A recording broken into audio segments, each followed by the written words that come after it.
SK21 paper number 2 lecture number 2. अच्छा, a young girl is brought to the hospital by her parents. She has taken paracetamol tablets. After breakup from a long-term relationship, she was vitally stable and regrets her action. She also promises that she won't do it again. Her parents are supportive and a friend also comes to the hospital after hearing the news. What is the next appropriate step? तो इस case में जब भी ऐसा कोई poisoning का case आपको मिलेगा तो उसमें आपने अगर patient is regretting her actions तब भी आपने बिफोर डिस्चार्जिंग द पेशेंट आपने क्या करना है कि उसकी एक साइकेट्रिक एवेल्यूएशन करनी है, फिर उसको आपने डिस्चार्ज करना है. तो option C, call a psychiatric liaison for evaluation. ठीक है, तो option number C. Patient is conscious, regretful and vitally stable, no signs of toxicity. So N-acetylcysteine is not the best option here. ठीक है, आपने क्या करना है कि आपने उसको पहले जो क्लिनिकल मेडिसिन ऑक्सफोर्ड हैंडबुक है वो कहता है कि in any deliberate overdose even if asymptomatic आपने साइकेट्रिक असेसमेंट करनी है बिफोर आप पेशेंट को डिस्चार्ज करो. अच्छा, an old male of 8 years presents to the hospital with fever, confusion, neck stiffness and vomiting. Kernig's and Brudzinski signs are positive lumbar puncture confirmed that diagnosis of acute bacterial meningitis. Which is the causative organism in this case? तो जब भी आपने इस scenario में as देखना है, 80 years as है, तो जो ओल्ड एज है मोर देन 55 और मोर देन 60 ईयर्स, उसमें आपने क्या चीज़, उसमें आपने लिस्टीरिया मोनोसाइटोजेनिस को कंसिडर करना है. ठीक है, मोर देन 55 और 60 ईयर्स ऑफ एज है और फिर उसके बाद जो है उसको मेनिंजाइटिस के साइंस एंड सिम्टम्स हैं. तो इसमें हम मेनिंजाइटिस में हम वैसे सेफ्ट्राइक्सोन देते हैं ट्रीटमेंट ऑप्शन में, लेकिन जब ओल्ड एज होगा तो उसमें आपने सेफ्ट्राइक्सोन के साथ एम्फिसिलिन भी देना होता है. वो एम्फिसिलिन हम क्यों देते हैं? ताकि वो लिस्टीरिया मोनोसाइटोजेनिस को कवर दे सके. ठीक है, तो इससे आपके 4 MCQs कवर हो गए. A 15-year-old girl was brought to the hospital with complaints of fever and right leg pain. Examination showed the affected leg was swollen, tender and inflamed. X-ray confirmed the diagnosis of osteomyelitis in the right tibia. Her medical history is significant for sickle cell disease. The causative organisms belong to which species? ठीक है, तो sickle cell disease में आपने याद रखना है इसमें कौन सा ऑर्गेनिज्म है जो एसोसिएटेड है सिकल सेल डिजीज़ के साथ, दैट इज़ सैल्मोनेला. ठीक है, तो जो सिकल सेल पेशेंट है, Salmonella is the most common cause of osteomyelitis. ठीक है, उसमें फिर a person had a fall and got his surgical neck of humerus fractured. Which of the following muscle will be affected as a result of the injury? तो patient का surgical neck of humerus fracture हुआ है. ठीक है, तो इसमें एक mnemonic है SARA. वैसे तो वो नर्व्स के लिए है, जो सर्जिकल नेक है वहाँ पे आपके साथ एक्सिलरी नर्व होता है, एक एनाटॉमिकल नेक होता है, उसमें रेडियल नर्व इन्वॉल्व होता है. ठीक है, लेकिन यहाँ पे ये लोग पूछ रहे हैं कि कौन सा मसल है. तो सर्जिकल नेक में मैंने आपको कहा कि एक्सिलरी नर्व है. एक्सिलरी नर्व इसमें कौन से मसल को सप्लाई करता है? That is your deltoid. Option A. A person has a penetrating injury in the axilla. Later he presented with weakness of shoulder, abduction and loss of sensation over the lateral aspect of the upper arm.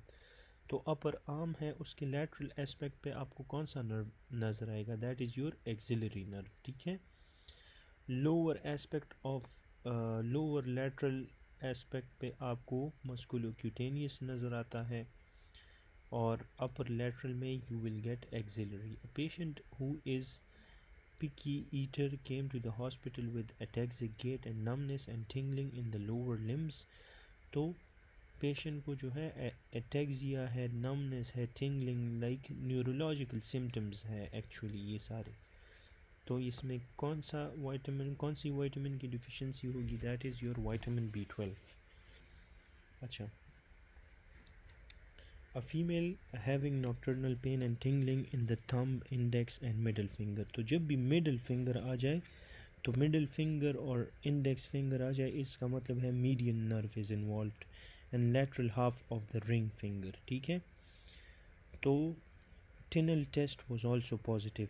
तो ये median nerve compression है, median nerve carpal tunnel syndrome के साथ associated होता है.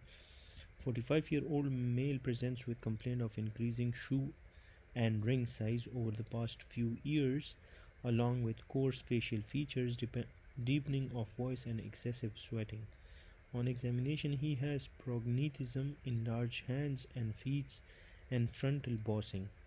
MRI reveal a pituitary macroadenoma. Diagnose दे दी आपको. This tumor is most likely derived from which of the following pituitary cells? तो जो पिट्यूटरी मैक्रो एडिनोमा है वो आपके साथ एसिडोफिल से डिराइव होता है. ठीक है, एक्रोमेगैली का सिनेरियो है, इसलिए उसको जो है increasing shoe and ring size, इससे आपको पता होना चाहिए. Course facial features, deepening of voice, ये सारे जो है एक्रोमेगैली की फीचर्स हैं. और एक्रोमेगैली में क्या होता है कि excessive growth hormone in adults, और ग्रोथ हार्मोन सिक्रीट होता है सोमेटोट्रॉप्स से. एंटीरियर पिट्यूटरी में सोमेटोट्रॉप्स जो है they are a type of acidophilic cells, acidophil cells. Footballer sustained knee injury during match. On examination, his Latchman test was positive.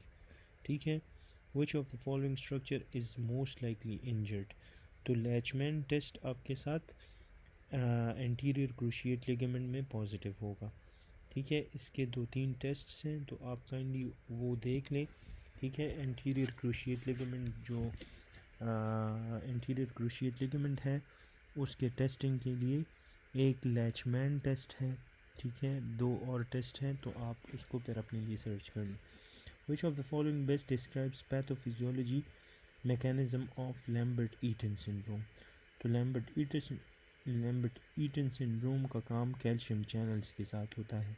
यहाँ पे भी कैल्शियम चैनल्स की बात नहीं है, सी में भी नहीं है, डी में भी नहीं है, तो it is obviously option number B, auto antibodies against voltage gated calcium channels on pre synaptic nerve terminal.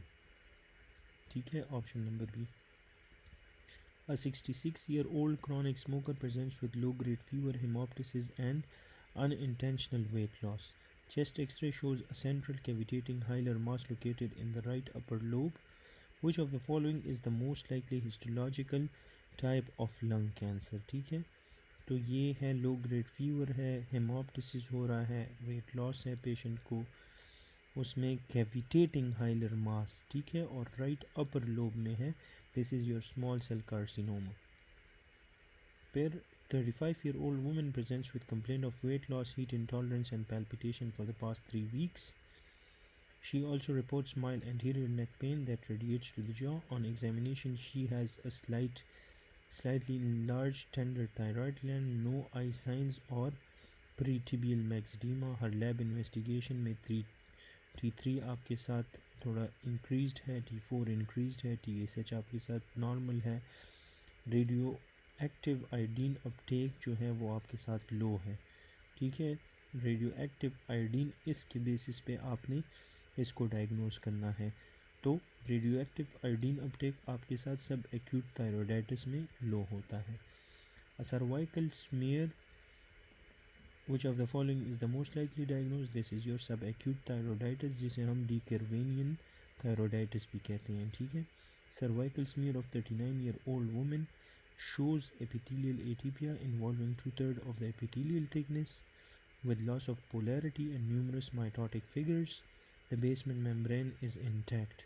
जब भी आपको स्टेटमेंट में मिले कि बेसमेंट मेम्ब्रेन आपके साथ इंटैक्ट है, so this is carcinoma inside.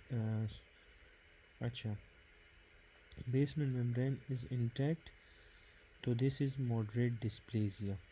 Moderate dysplasia क्यों है? क्योंकि इसमें आपको एटीपिया नज़र आ रहा है, ठीक है। 2/3 of the epithelial thickness with loss of polarity. अच्छा, यहाँ से इट गोज़ टूवर्ड्स डिस्प्लेजिया। जब लॉस ऑफ पोलैरिटी और न्यूमरस माइटोटिक फिगर्स आपको मिलेंगे तो दिस इज़ डिस्प्लेजिया। लेकिन सेम टू सेम सिनेरियो हो, ये लॉस ऑफ पोलैरिटी और एटीपिया का जिक्र ना हो, तो उसमें फिर आप you can go for carcinoma in situ. The earliest morphological manifestation of CIN are nuclear atypia and loss of polarity in the basal epithelial cells. In CIN1, these changes involve lower third of epithelium. In CIN2, the atypical cells extend up to the middle third, and 3 में क्या होगा कि इसमें dysplasia और carcinoma insight हो जाएगा। Full thickness epithelial involvement is also seen. और जो ऑल CIN लीजन्स हैं वहाँ पे आपके साथ basement membrane remains intact, distinguishing them from invasive carcinoma.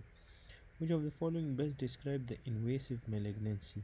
Invasive malignancy आपको invasion of the basement membrane, अगर basement membrane की invasion हुई है तो it means that ये एक invasive malignancy है। अगर ये नहीं हुई है तो it means that it is not malignant, it is a benign condition. So this is the correct option. It will describe the invasive malignancy, whether it is invasive or not. Which positive inotropic and vasopressor should be given in massive transfusion where myocardial contractility is decreased by citrate poisoning? ऐसा कौन सा आइनोट्रॉप और वेसोप्रेसर है जो आप massive transfusion में देते हो जहाँ पे मायोकार्डियल कॉन्ट्रैक्टिलिटी डिक्रीज़ होती है बाय सिट्रेट पॉइजनिंग? तो दैट इज़ योर कैल्शियम। आप कैल्शियम दोगे तो वो क्या करेगा? It will decrease the myocardial contractility in citrate poisoning, ठीक है। तो we give like calcium is a positive inotropic vasopressor and should be given in massive transfusion, ठीक है। तो ये आपने याद रखना है। अगर रीज़न आपने देखना है तो blood for transfusion is stored in bags. उन बैग्स में क्या होता है कि एंटीकोगुलेंट प्रिजर्वेटिव सॉल्यूशंस होते हैं, CPDA1 जिसे कहते हैं, उसके अलावा ACD और सिट्रेट ACD और CPDA, ठीक है। तो ये सिट्रेट बाइंड्स करता है कैल्शियम को in the stored blood to prevent clotting. जब मैसिव ट्रांसफ्यूजन होगी, large volume of citrate containing blood product can lead to hypocalcaemia because citrate क्या करता है कि वो बाइंड हो जाता है आयनाइज्ड कैल्शियम के साथ, जिससे मायोकार्डियल कॉन्ट्रैक्टिलिटी डिक्रीज़ होती है और risk of cardiac arrest decrease होता है। कैल्शियम क्या करता है कि it directly reverses this effect by replacing the ionised calcium which is essential for cardiac muscle contraction. Positive inotropy जो है वो रिस्टोर्ड होती है कैल्शियम की वजह से, नॉट बाय डिजॉक्सिन और डोपामीन। फिर इसके बाद है an old lady of 70 years age is taken to the hospital by her son. He is worried that her mother, who is having 170 by 88 BP, her son's main concern is to prevent her mother from stroke due to hypertension. What is the goal of her blood pressure which should be attained to prevent her from stroke? तो उसका गोल होना चाहिए, आपने उसको बहुत ज़्यादा decrease नहीं करना, बस 150/90 तक आप उसको डिक्रीज़ करो। ये जो है नेशनल कोई कमेटी है, 8 जॉइंट कमेटी, वो रिकमेंड करती है कि more than 60 years of age without diabetes और CKD, उसमें आपने टारगेट ब्लड प्रेशर जो रखना है that should be less than 150/90, ठीक है। ये रिकमेंडेशन जो है ये बेस्ड है on the evidence that lowering BP below 150/90 in elderly reduces the risk of stroke and minimizes the risk of falls or hypotension related complications. 68-year-old woman presents to the cardiology emergency department with complaints of palpitation. On examination, his pulse is irregularly irregular and ECG confirms AFib. He has no chest pain or signs of acute ischemia. What is the most appropriate treatment to prevent thromboembolic complication? तो आपने क्या चीज़ देनी है? Anticoagulant with वारफरीन देना है, तो it will prevent thromboembolic complication. CHADS VASc score हम देखते हैं एफिब के लिए, ठीक है। दूसरी बात यह है कि blood stasis in atria forms fibrin rich thrombi, और जो है वो इंक्रीज़ करता है स्ट्रोक के रिस्क को, ठीक है। वारफरीन हम देते हैं लॉन्ग टर्म एंटीकोगुलेशन के लिए, और एस्पिरिन और अदर एंटीप्लेटलेट जो है वो इनएफेक्टिव होते हैं, तो उनको हम देते हैं शॉर्ट टर्म यूज़ के लिए। लॉन्ग टर्म के में वो इनएफेक्टेड होते हैं। जो एंटी SCL70 है, it is classically associated with which of the following condition, तो ये आपको मिलते हैं डिफ्यूज्ड सिस्टेमिक स्क्लेरोसिस में। एंटी SCL70 आपको मिलता है डिफ्यूज्ड सिस्टेमिक स्क्लेरोसिस में, ठीक है। अच्छा, a patient presents with painful bluish discoloration of the fingers on exposure to cold. Examination shows skin tightening over the fingers. Which antibody is most strongly associated with this condition? ठीक है, अभी ये painful bluish discolouration Raynaud phenomena की बात कर रहे हैं, वहाँ पे भी आपको एंटी SCL70 मिलेगा। अच्छा, ये इसके दो टाइप्स हैं। एक आपके साथ है एंटी SCL70, ये जो सिस्टेमिक स्क्लेरोसिस है इसके दो टाइप्स हैं। एक आपके पास है डिफ्यूज्ड और एक आपके पास है लिमिटेड, ठीक है। तो जो डिफ्यूज्ड है उसमें आपको एंटी SCL70 मिलेगा, ठीक है, ये आपको सिर्फ़ और सिर्फ डिफ्यूज में मिलेगा। जो लिमिटेड सिस्टेमिक स्क्लेरोसिस है उसमें जो ऑटो एंटीबॉडी होती है उसे हम कहते हैं एंटी सेंट्रोमेयर, ठीक है, एंटी सेंट्रोमेयर। इस तरह पोलीमायोसाइटिस में आपको एंटी जो 1 मिलेगा, एंटी रो और एंटी ला आपको शोजरन में, एंटी स्मूथ मसल आपको ऑटो इम्यून हेपेटाइटिस टाइप 1 में मिलते हैं, एंटी हिस्टोन आपको ड्रग इंड्यूस्ड ल्यूपस में मिलता है, ठीक है। इसके अलावा कार्डियोलिपिन आपको एंटी फॉस्फोलिपिड सिंड्रोम में, और एंटी TTG और एंटी ग्लाइडिन एंटी एंडोमाइसिल आपको सीलिएक डिजीज़ में, हैशिमोटो में आपको एंटी माइक्रोसोमियल एंटी थायरोग्लोबिन, और AMA जो है आपको मिलता है प्राइमरी बिलियरी सिरोसिस में, ठीक है। तो ये एंटीबॉडीज़ जो है बहुत इम्पॉर्टेंट हैं, ये आपने याद रखने हैं। फिर a known case of COPD is given high concentration oxygen for 24 hours. He then becomes suddenly dyspneic and unwell. What is the most likely diagnosis? ये spontaneous pneumothorax है। COPD पेशेंट्स में क्या होता है कि जब आप उनको हाई फ्लो ऑक्सीजन देते हो तो ये रिड्यूस हाइपोक्सिक वेसोकंस्ट्रक्शन को रिड्यूस करता है और बुल्ला को ये रप्चर कर देता है। तो ये क्या करता है, ये आपके साथ स्पॉन्टेनियस न्यूमोथोरैक्स कॉज करवाता है। 17-year-old boy was performing stunt on motorcycle and fell, hitting his lumbar area against metal railing. He is brought to the emergency department. He is conscious and oriented. Heart rate 106, BP 130/70. On examination, there is bruising and tenderness over the right lumbar region. What is the next best step in management? तो next best step in management क्या करो आप, उसके लिए एक CT scan order करवाओ, abdomen and pelvis का CT scan order करवाओ, ठीक है। फिर इसके बाद है CT स्कैन क्योंकि it is a definitive test for detecting internal organ injury after blunt abdominal trauma even with normal vitals and exams. अच्छा, CT आपने कब करना है? जब presence CT is warranted in the presence of mechanism plus bruise plus tachycardia. फिर है 14-year-old girl presents with bilateral knee joint pain. and swelling for the past 2 weeks. She has morning stiffness and a pink rash on her chest.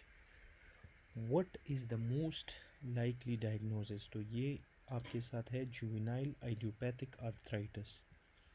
ठीक है, ये explanation अगर आपने read करनी है तो रीड कर लें. A 3-year-old girl presents with chronic constipation, abdominal distension and episodes of vomiting. A barium enema shows a narrow distal colon with a dilated proximal segment. Rectal biopsy आपने की तो absence of ganglionic cells है. Hirschsprung disease है. इसमें कौन सा neuron affected होता है? तो इसमें post ganglionic sympathetic neuron is affected. That is your parasympathetic neuron. Post ganglionic parasympathetic neuron is affected. That is your option number D. ये मैंने नहीं देखा था तो इसलिए I went with sympathetic. It is actually parasympathetic. सही है. तो you have to remember post ganglionic parasympathetic आपको मिलेगा in Hirschsprung disease. अच्छा, which artery is involved in the formation of circle of Willis? Circle of Willis की formation में anterior cerebral artery involve होती है. ठीक है, ये middle cerebral artery, basilar artery, external carotid, ये सारे आपके साथ जो है सर्कल ऑफ विलिस नहीं बनाते. ठीक है, मिडल से ये एंटीरियर सेरेब्रल नीचे आया होता है. It is combined with the internal carotid artery. Middle cerebral is a branch of that internal carotid artery. Circle of Willis किस चीज़ से? Anterior cerebral, anterior communicating, internal carotid, posterior cerebral और posterior communicating, इससे आपका circle बनता है, circle of Willis. 35-year-old man presents with frequent headache and multiple episodes of RTA accidents from his non-driving side. He also reports difficulty seeing through side mirrors and blurry vision. तो ये कहाँ पे lesion है? This is in optic chiasma. Bitemporal hemianopia का scenario इन्होंने दिया है. X linked agammaglobulinemia, इसमें बी सेल का डिसऑर्डर है और BTK जीन होता है ये. ठीक है, इसका कीवर्ड ये फर्स्ट एड में इसका टेबल है, उसमें उन्होंने एक्स लिंक ए गैमा ग्लोबिनीमिया में बी, कैपिटल बी लिखा होता है. बी इसका कीवर्ड है. तो सारे के सारे जो बी से स्टार्ट होते हैं, बी सेल्स और BTK जीन और ये सारे एक्स लिंक में आपको नज़र आते हैं. 58-year-old man presents with shortness of breath on exertion and orthopnea. On examination there is bilateral basal crepitation and loud S3. Which of the following best explains the cause of S3 sound in this picture? तो ये क्या होगा? Rapid passive filling of a dilated ventricle. अच्छा, 62-year-old woman presents with acute anterior wall MI and received thrombolytic therapy. The next day she suddenly became acute dyspneic and hypotensive. On examination, a new loud pansystolic murmur is heard at the apex radiating to the axilla. What is the most likely cause of her deterioration? ठीक है, तो 62-year-old woman है, उसको acute anterior wall MI हुई है, thrombolytic therapy भी मिली है. Next day उसको सडन डिस्पनिया शुरू हुई और वो हाइपोटेंसिव हो गई. फिर उसके बाद लाउड पैन सिस्टोलिक मर्मर भी आपको सुनाई दे रहे हैं और एपेक्स पे आपको नज़र लाइक सुनाई देता है और ये रेडिएट करता है एक्सिला पे. तो ये क्या हुआ है? This is actually rupture of papillary muscle, rupture of papillary muscle. फिर है 32-year-old woman on OCP presents with sudden onset shortness of breath and pleuritic chest pain. She has no medical history. What is the most likely diagnosis? This is your pulmonary embolism. तो जब भी OCP एक patient ले रहा होता है तो उसमें increase risk of pulmonary embolism है. ठीक है, you should remember this. 28-year-old man returns from hiking trip and complains of fatigue, mild anorexia and yellowing of eyes. He denies abdominal pain, fever or weight loss. On examination, He is afebrile with mild scleral icterus. There is no hepatosplenomegaly. ठीक है, तो इसमें scleral actress आपको नज़र आ रहा है और देयर इज़ नो हेपेटोस्प्लिनोमेगैली वगैरह वगैरह। तो इसका आंसर इन्होंने वैसे दिया नहीं है, लेकिन it should be your total bilirubin. Total से आप 0.3 माइनस करो, the rest is your indirect bilirubin. ठीक है, डायरेक्ट तो 0.3 है, बाकी जो रह गया वो आपके साथ इनडायरेक्ट बिलिरुबिन। तो इनडायरेक्ट बिलिरुबिन आपको जॉन्डिस वगैरह या हेमोलिसिस में मिलता है। ठीक है, तो I guess it's A, I am sure that it's A. What is the most likely diagnosis? ठीक है, अभी ये क्वेश्चन दो पार्ट्स में है। तो this is a scenario of Gilbert syndrome. ठीक है, उसको जो है एनोरेक्सिया, येलोइंग, जॉन्डिस वगैरह है और हेपेटोस्प्लिनो मेगेली है और स्क्लेरल icterus है। तो this is Gilbert syndrome. 5-year-old boy is brought to the clinic due to progressive difficulty in walking. His parent reports frequent falls, difficulty climbing stairs and rising from the floor. He was diagnosed with DMD. What is the structural protein in this patient? तो DMD में dystrophin is the defective protein. 60-year-old man presents with central chest pain radiating to the left arm and jaw. He is diaphoretic and lightheaded. ECG comes and confirms an inferior wall MI. तो inferior wall MI में AVF 23 AVF is inferior wall MI. Surgeon was performing laparotomy and house officer accidentally spilled normal saline into the abdominal cavity. The patient is lying supine after passing the pelvic brim where the full fluid most likely accumulate. तो pelvic brim से जब ये cross होता है तो it will go into the pelvic cavity। सही है, उस स्टूडेंट से नॉर्मल सेलाइन गिर गया एब्डोमिनल कैविटी में। जब इसने पेल्विक ब्रिम क्रॉस कर लिया तो वहाँ से पेल्विक ब्रिम के बाद पेल्विक कैविटी शुरू हो जाती है, तो वहाँ पे ये आपके साथ एक्यूमुलेट होगा। It will accumulate in the pelvic cavity.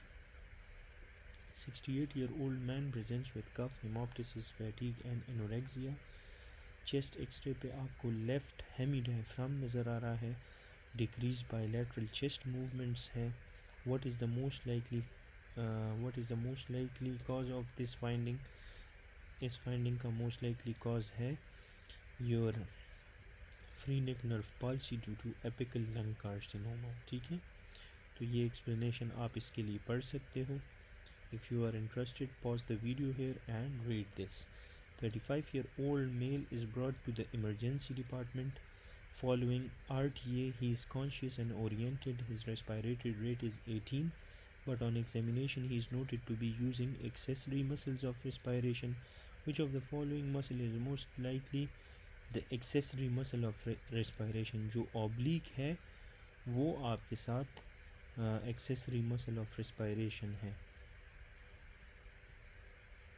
लेकिन इन्होंने यहाँ पे उसको RTA हुआ है और फिर उसके बाद जो है रेस्पिरेटरी रेट भी उसका कम है और ऑलमोस्ट नॉर्मल है, और उसके बाद accessory muscle of respiration. Which muscle is most likely acting as accessory muscle of respiration? अभी इस सिनेरियो में जो है आपका accessory muscle of respiration serratus anterior है। जो एरेटा में इनकरेक्ट MCQs हैं उनके लिए मैं एक सेपरेटली एंड में एक वीडियो बनाऊंगा, तो वहाँ पे आपके सारे इनकरेक्ट जो MCQs हैं वो मैं करेक्ट करवा दूंगा। For now on MCQs are a lot, so we just have to go and cover the course. 28-year-old woman is brought to the emergency department in unconscious state.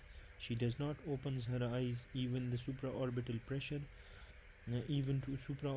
pressure. तो ये GCS आपने calculate करना है। EMV 465 scoring करनी है आई, motor और verbal में। ठीक है, तो दैट इज़ योर 7 आंसर।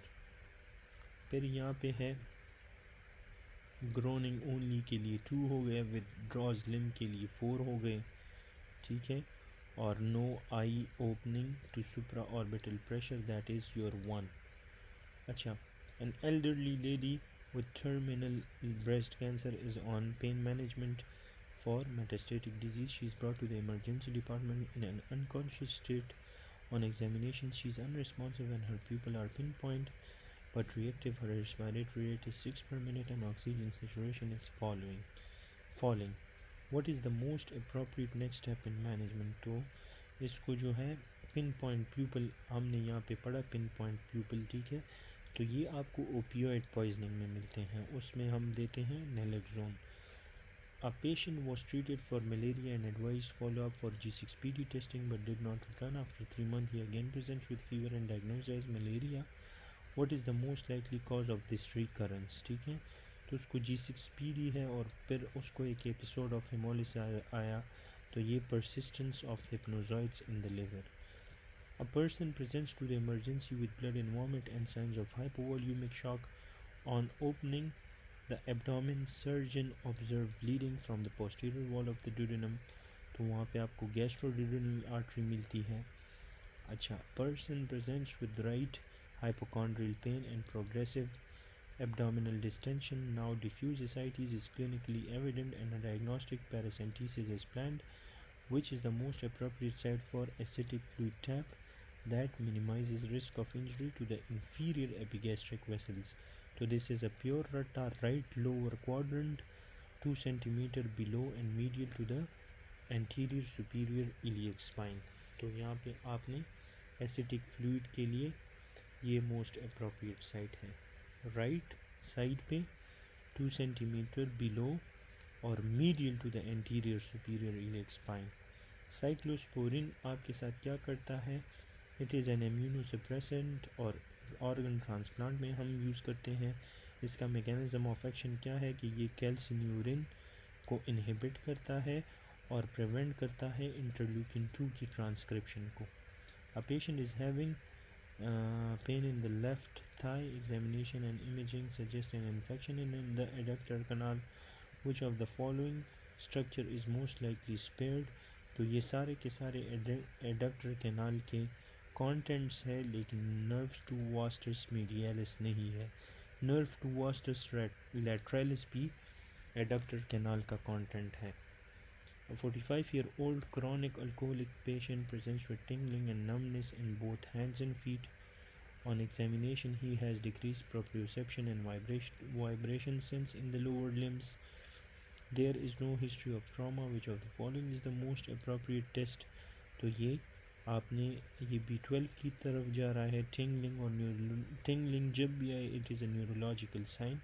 तो आप B12 के लिए सीरम मिथाइल मेलोनिक एसिड देखते हो, होमोसिस्टीन आप देखते हो फोलेट के लिए. Patient is presented to the nephrology department with complaint of headache, anorexia, painless hematuria. HB was 18, ESR was 55. What is the diagnosis? This is your renal cell carcinoma. अच्छा, अभी जिन्होंने मेरे साथ ये लेक्चर स्टार्ट से देखे हैं तो some of the MCQs are repeated, इसलिए मैं उनकी एक्सप्लेनेशन ज़्यादा नहीं देता क्योंकि ये मैंने अर्लियर वीडियोस में ऑलरेडी एक्सप्लेन किए हैं. A child presents with gingival swelling and recurrent dental issues requiring multiple dental visits. He has a history of epilepsy and is currently on an anti-epileptic medication. Which of the following drug is most likely cause of his gingival enlargement? तो gingival enlargement के लिए phenytoin use होता है, ठीक है, gingiva के लिए. Patient was recently treated for malaria. A few days later, he presents with fatigue, dark color urine, and jaundice. Laboratory result shows anemia and elevated LDH. Peripheral smear में आपको bite cells नज़र आ रहे हैं, G6PD. Which of the following drug is most likely the cause? तो that is your primaquine, ठीक है. primaquine क्या करता है? Oxidative stress cause करता है and it can cause hemolysis in G6PD deficient patient. Dark urine जब होगा that is due to hemoglobinuria from the intravascular hemolysis. Peripheral smear में you will see bite cells which suggests G6PD related hemolysis. 28-year-old male है, उसको intermittent fever, chills जब भी मैं देखता हूँ मेरे माइंड में डायरेक्टली मलेरिया आता है, एंड स्वेटिंग एवरी 48 आवर्स। अभी ये फैल्सीफेरम की तरफ जा रहा है। Peripheral blood smear shows trophozoites and Schuffner's dots. Is diagnose with plasmodium vivax. अभी इन्होंने डायग्नोज कर दिया, ठीक है। शुफनर डॉट्स आपको मिलते हैं वाइवैक्स में। तो इसका मोस्ट अप्रोप्रिएट ट्रीटमेंट क्या होगा? अच्छा, रिलैप्स के लिए हम हमेशा देते हैं एक्यूट, या रिलैप्स के लिए हम देते हैं प्राइमोक्विन, ठीक है। अच्छा, प्रोगुआनिल, अगर मेगैलोब्लास्टिक एनीमिया की हिस्ट्री होगी तो उसमें हम देंगे प्रोगुआनिल, ठीक है। 55-year-old man presents with headache, dizziness, pruritus after hot showers and a ruddy complexion. On examination, his spleen is palpable. Blood tests show elevated hemoglobin and hematocrit.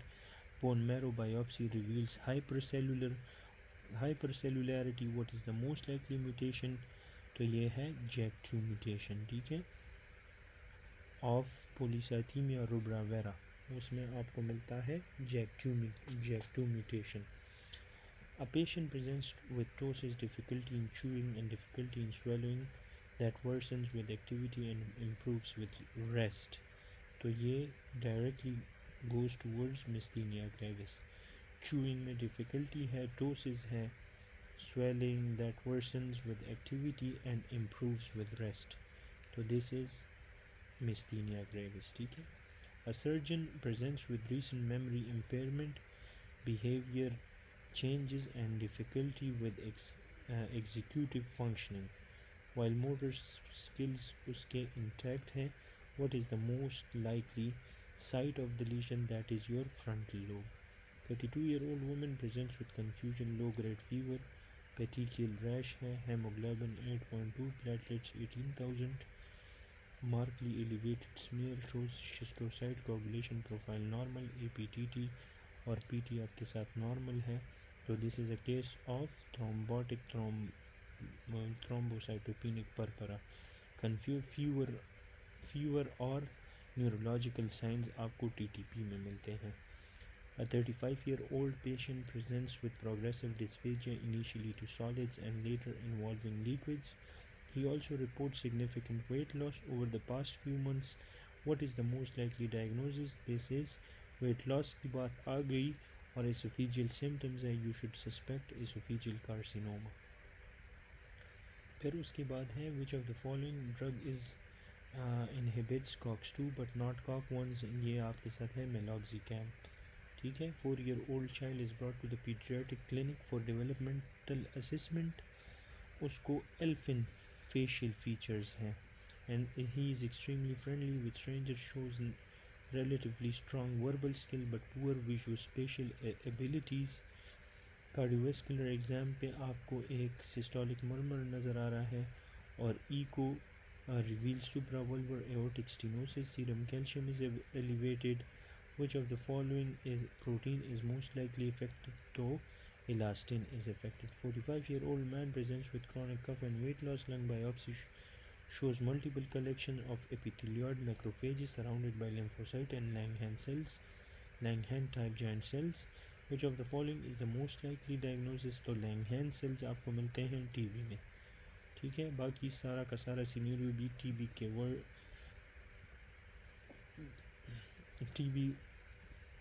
के टूवर्ड्स पॉइंट आउट कर रहा है. Patient presents with difficulty moving the right eye medially during leftward gaze. On leftward gaze, the left eye abducts with associated nystagmus. Convergence is preserved. What is the most likely site of this lesion?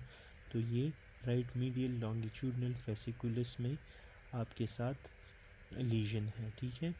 Oculomotor is located in the midbrain, ठीक है.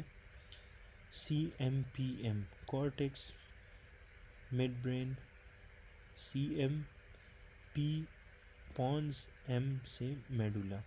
तो 1 2 3 4 5 6 7 8 9 10 11 12 इस sequence से याद करो. 2 2 4 4 CMPM.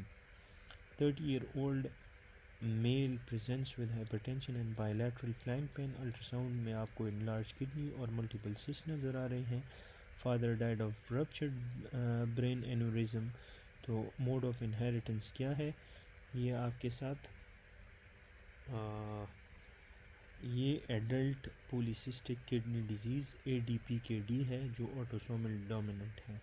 अगर child होता, सिर्फ यहाँ पे एज चिल्ड्रन वाली होती, then it is recessive. Free radical and reactive oxygen species का जो टारगेट है दैट इज़ योर माइटोकॉन्ड्रिया। ठीक है, ये आपके साथ generate and also damages the mitochondria. ठीक है। 65-year-old smoker presents with ptosis, meiosis and anhydrosis, Horner syndrome on the right side of the face. He also have shoulder pain and chronic cough. Chest X-ray shows mass in the apex of the right lung. और ये which of the following structure is likely involved? तो इसमें sympathetic chain involved है। ठीक है, ये आपके साथ हॉर्नर सिंड्रोम है। ठीक है, और दूसरी बात पैनकॉस ट्यूमर की तरफ जा रहा है, usually non small cell lung cancer. ठीक है, और ये आपके साथ सर्वाइकल सिंपैथेटिक चेन को इन्वेड करता है और आपके साथ हॉर्नर सिंड्रोम कॉज करवाता है। Which of the following substance plays the most important role in response to stress? Stress में सबसे अच्छा रिस्पॉन्स आपके साथ कौन देता है? That is your cortisol. Stress hormone is cortisol. Stress plus vasoconstriction की बात की गई हो तो फिर आपने कैटिकोलामीन को चूज़ करना है। इमरजेंसी में भी आपने कैटिकोलामीन्स को चूज़ करना है। सिर्फ स्ट्रेस हार्मोन के बारे में पूछेंगे तो you will choose cortisol. 60-year-old woman presents with sudden painful loss of vision in one eye accompanied by nausea, headache, seeing halos around light and a red hard eye on examination. The pupil is mild, dilated, non-reactive. तो ये किस चीज़ की बात हो रही है? Acute angle closure glaucoma की। 58 year का मैन है, उसको टाइप 2 डायबिटीज़ है, मेटफॉर्मिन पे 1000 mg ट्वाइस डेली। HbA1c उसकी बहुत ज़्यादा है और despite compliance with medication and lifestyle changes, BMI is 32. Physician decided to add insulin glargine. तो इसमें क्या करना है कि आपने मेटफॉर्मिन को कंटिन्यू करना है और बेसल इंसुलिन ग्लार्गिन का एक बोलस आप दे दें और उस पेशेंट का रिस्पॉन्स चेक करें whether he is responding to him or not.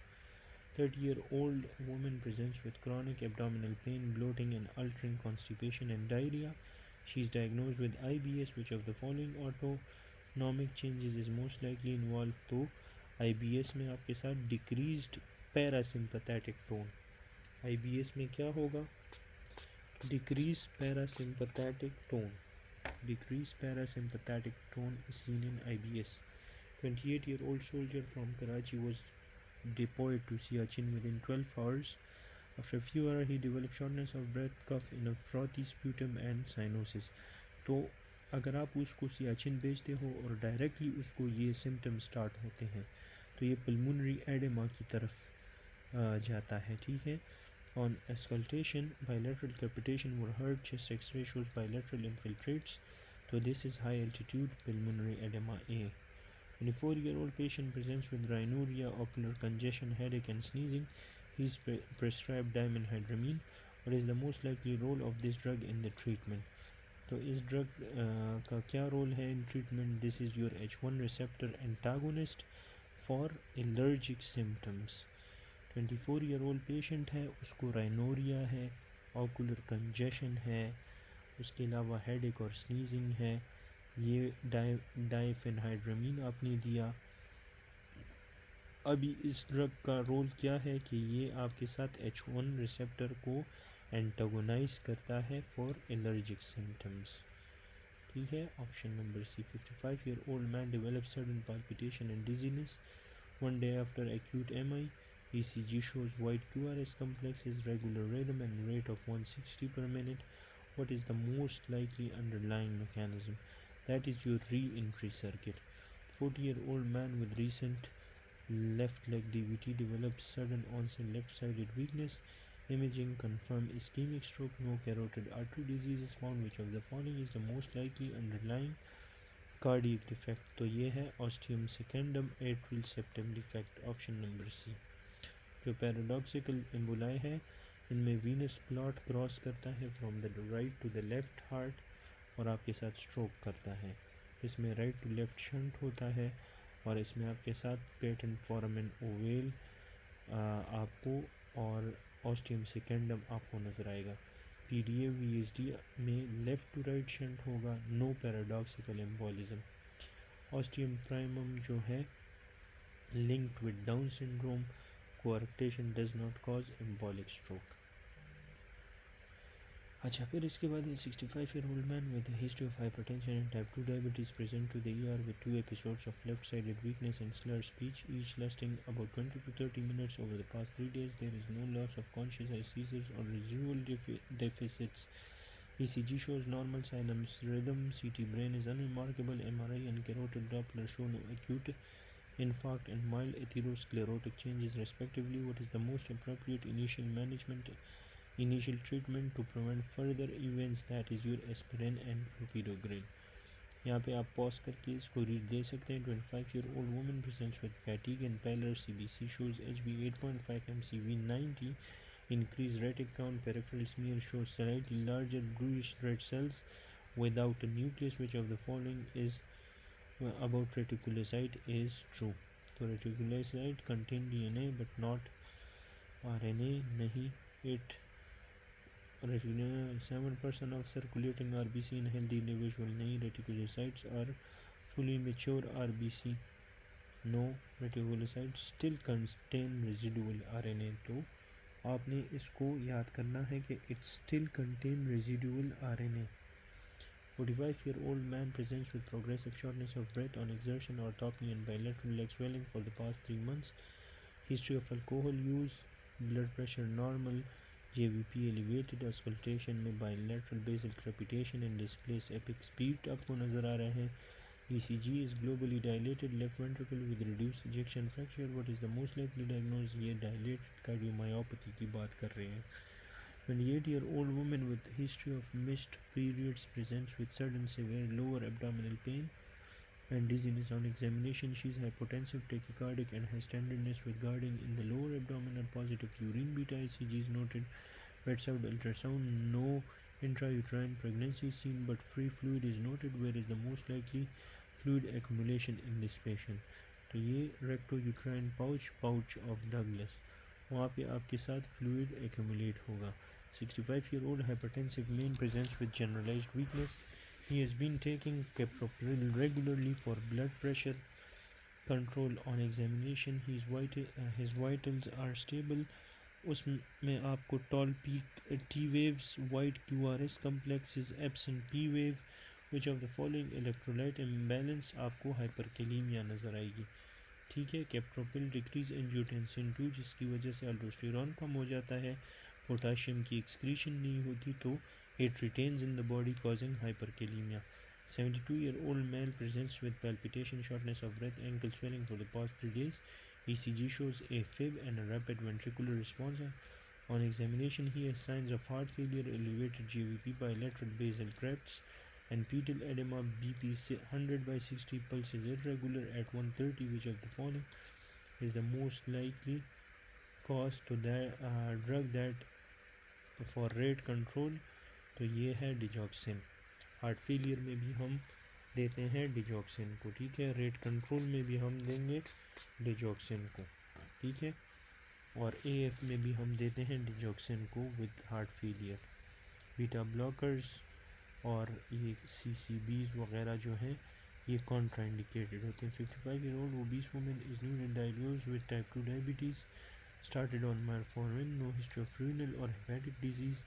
HbA1c improves significantly. Which of the following best describe the mechanism by which metformin lowers the blood glucose? So that is decreased hepatic gluconeogenesis.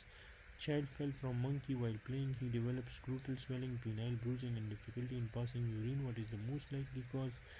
तो इसमें patient का जो bulbar urethra है वो आपके साथ damage हो जाता है।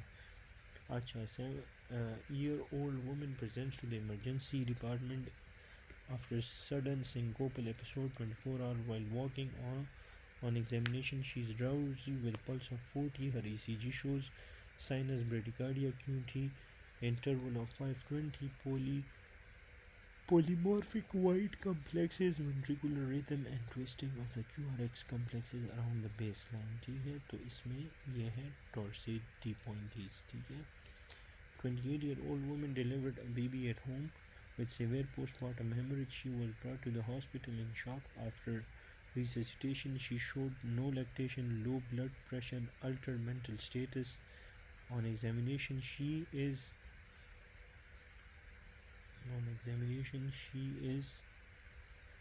confused and has blur vision. तो ये क्या है? Pituitary apoplexy की बात कर रहे हैं. What is the common cause of watery diarrhea in 3-year-old child? So that is your rotavirus. A clinical sample was sent in the sterile container and ensured positive growth of organism. However, routine staining methods failed to identify the organism. It could not be reliably cultured in the standard lab media. Which of the following is the most appropriate technique for organism identification? Most appropriate जो आपके साथ है, that is your PCR. PCR is the most appropriate technique for organism identification. Corticopontine fibers from the right cerebral cortex project to left pontine nuclei. The pontocerebellar fibers from these nuclei then project into which of the following? तो ये आपके साथ drain होते हैं right cerebellar hemisphere में. Patient develop fever, chill, hypotension, back pain shortly after receiving अच्छा sorry for that. तो shortly after receiving a blood transfusion, the transfusion is stopped immediately.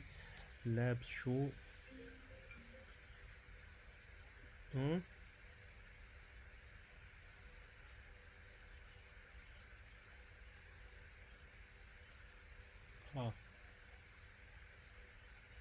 हाँ वाओ सही था.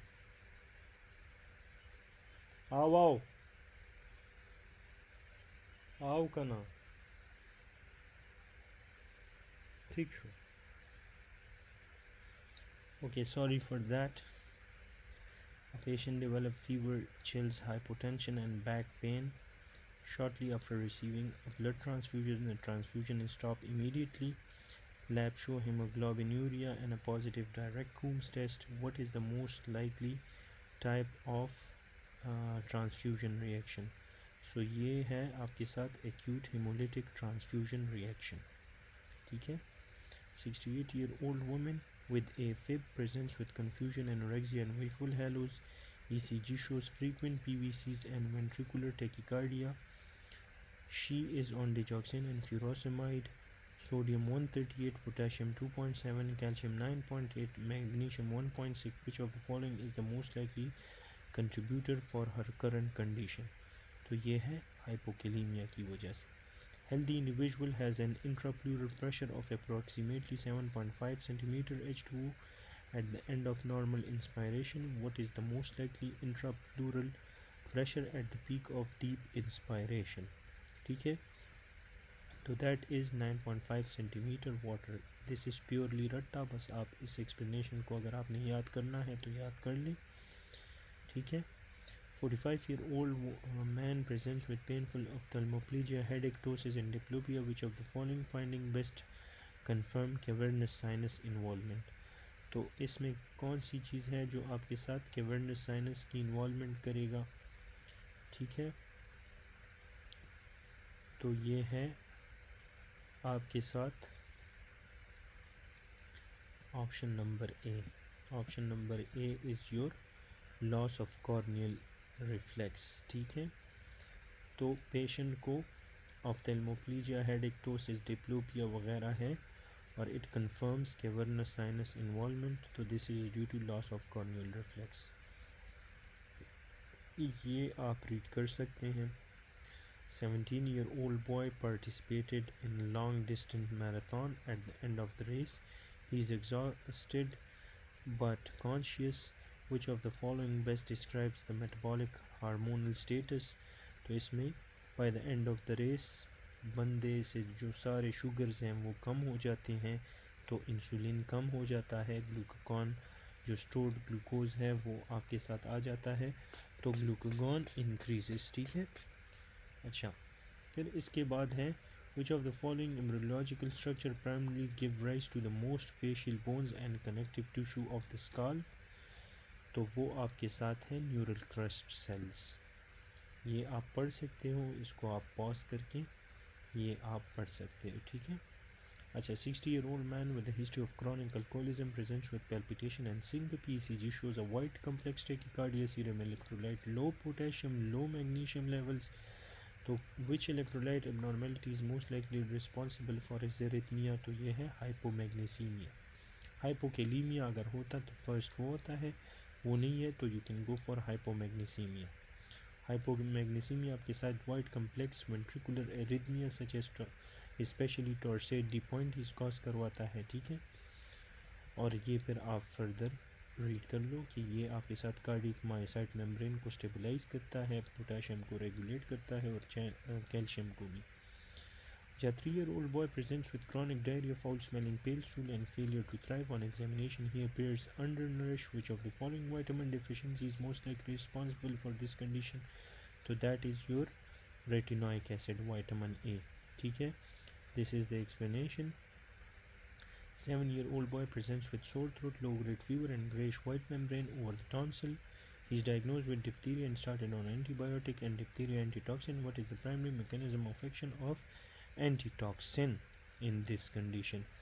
ये अगर आपसे mechanism of action of diphtheria पूछे, that is something else जो protein synthesis वो elongation factor की बात है जो प्रोटीन सिंथेसिस में हेल्प करता है, लेकिन यहाँ पे एंटीटॉक्सिन का मैकेनिज़्म आपसे पूछ रहे हैं। तो दैट इज़ योर सर्कुलेटिंग जो टॉक्सिन्स हैं उनको न्यूट्रलाइज करता है before it enters the cell. 32-year-old woman is brought to the emergency department in comatose state. Her BP is 90/60. Lab shows hyponatremia and hyperkalemia. She has no skin hyperpigmentation. History reveals she had severe postpartum hemorrhage 2 years ago. And had since complained of fatigue and amenorrhea, but was previously told it was due to depression after losing her child. What is the most likely cause of her current condition? That is your Sheehan syndrome. 60-year-old chronic smoker presents with cough, weight loss and hemoptysis. Chest X-ray revealed large peripheral lung mass. Biopsy shows poorly differentiated giant malignant cells and prominent nuclei, large cytoplasm, no evidence of squamous or glandular differentiation. Immune histochemistry is negative for TTF1 P40। तो ये large cell carcinoma की तरफ indicate करता है। And क्रोमोग्रेनिन। ठीक है, सारी की सारी चीज़ें लार्ज होती हैं, तो this is large cell carcinoma. Which of the following best describe the immunological mechanism involved in an acute hemolytic transfusion reaction? तो एक्यूट हेमोलिटिक ट्रांसफ्यूजन रिएक्शन में आपके साथ टाइप 2 हाइपरसेंसिटिविटी और mediated by complement activation.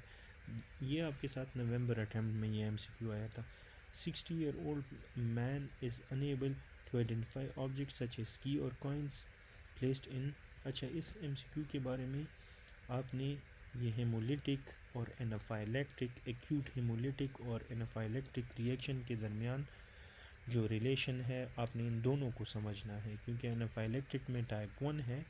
Sometimes आपको इस तरह scenario देते हैं, ये एक्यूट हेमोलिटिक और एनाफाइलेक्टिक को डिफरेंशिएट करना फिर बहुत ज़्यादा मुश्किल हो जाता है, क्योंकि they almost present the same type. ठीक है, तो you have to understand acute haemolytic क्या होता है और हाइपर एक्यूट क्या होता है। ठीक है, क्रॉनिक क्या होता है। ठीक है। 60-year-old man unable to identify objects such as key or coins placed in the right hand with his eyes closed, although light touch, pain and temperature sensations are intact. So this is asterognosis. Which of the following best describes how mitochondria increase in number within a cell? तो mitochondria किस तरह increase होता है? Self replication via binary fusion के through. Which of the following best represent the main driving force for organ perfusion?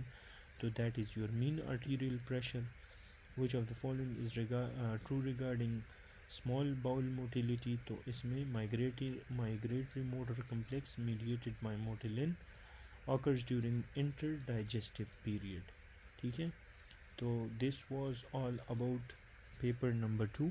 If you like my video, please do like and subscribe, and thanks for watching.